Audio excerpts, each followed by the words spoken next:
கணேஷ்கா silambam Tirunelveli branch. இப்போ நாங்கள் உங்களுக்கு ரெண்டாவது வீச்சு நான் சொல்லித்தரேன். ஏற்கனவே உங்களுக்கு மொதல் வீச்சு சொல்லி தந்திருந்தோம். இப்போ ரெண்டாவது வீச்சு ஏற்கனவே நீங்கள் போட்டதை நீங்கள் பார்த்துருப்பீங்க. அந்த வீச்சு ரெண்டாவது வீச்சு அப்படின்னா நீங்கள் வந்து 18 செகண்டுக்குள்ளே நீங்கள் போட்டு முடிக்கணும். ஏன்னா வீச்சு அவ்வளோ ஸ்பீடாக நீங்கள் போடுறதுனால உங்களுடைய பிரெயின் நல்லா வேலை செய்யும். அதனால் வீச்சு நல்லா வேகமாக போட்டுங்க. இப்போ எப்படி நீங்கள் ரெண்டாவது வீச்சு போடணுங்கிறத நான் சொல்லித்தரேன், சரிங்களா? முதல்ல என்றைக்குமே நிற்கிற மாதிரி இடது கால் முன்னாடி வச்சு நின்றுங்க, சரிங்களா? கம்பை உருவி தட்டி உள்ள வரீங்களா? உள்ளே வந்ததுக்கப்புறம் அறுப்பு தலைக்கு சுற்றி அறுப்பு போடும்போது உங்கள் கால் ரெண்டையும் சேர்த்துடணும்.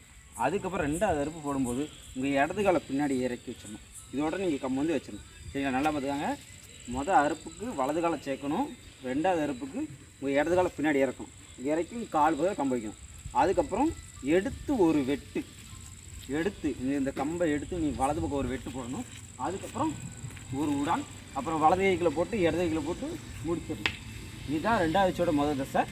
நீங்கள் மொதல் வீச்சில் பார்த்துருப்பீங்களா தசை இருந்தது எல் ஷேப்பில், அதே மாதிரி தான். எப்படி இந்த தசையில் ஏறி வந்தீங்களோ அதே தசையில் நீங்கள் இறங்கிற வேண்டியதான்.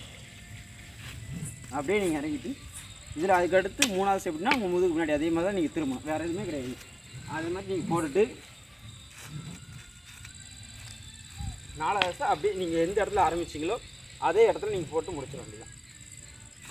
முடிக்கும்போது என்னென்னா நீங்கள் தட்டிருப்பீங்களா, மொதல் வீச்சுக்கு நிலம் வந்து உங்கள் வலது கால் பக்கம் நேராக வரும். ஆனால் ரெண்டாவது வீச்சுக்கு உங்கள் நிலம் வந்து இடது கால்லேருந்து இப்படி சாய்வாக இருக்கும், சரிங்களா? இதான் ரெண்டாவது வீச்சு. நீங்கள் போட்டு பார்த்துக்காங்க. 18 செகண்டுக்கு உள்ளே வர மாதிரி நீங்கள் வேகமாக போட்டு பாருங்கள், உங்களுக்கு உடம்புக்கு நல்லாயிருக்கும்.